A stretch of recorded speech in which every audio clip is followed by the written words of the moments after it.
Hello বন্ধুরা, তোমরা সবাই কেমন আছো? আশা করি তোমরা সবাই ভালো আছো। তো আজকে একটি নতুন ভিডিও নিয়ে তোমাদের সামনে হাজির হলাম। তো বন্ধুরা, তোমরা কি জানো সিআইডি অভিনেতা সাব ইন্সপেক্টর সচিন নাকি সিআইডি অভিনেত্রী সাব ইন্সপেক্টর পূর্বী, কে সবচেয়ে বেশি ধনী, কার কত সম্পদ? জানতে হলে ভিডিওটিতে একটি লাইক দিয়ে ভিডিওটি শেষ পর্যন্ত দেখতে হবে।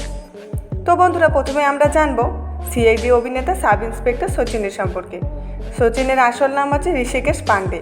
তিনি সিআইডিতে 2010 সালে যোগ দেন এবং 2016 সাল পর্যন্ত অভিনয় করেন। তিনি প্রতিটি পর্বের জন্য 80,000 টাকা নিতেন। তার মোট ইনকাম প্রায় 9,24,00,000 টাকা।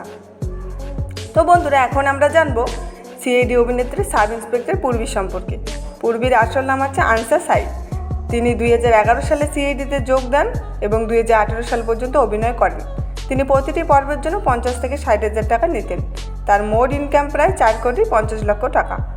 তো বন্ধুরা, এই ছিল আজকের ভিডিওটি যদি আপনাদের ভালো লাগে তবে চ্যানেলটিকে সাবস্ক্রাইব করে পাশে থাকবেন। দেখা হচ্ছে পরের একটা নতুন ভিডিওতে। ভালো থাকবেন, সুস্থ থাকবেন, ধন্যবাদ।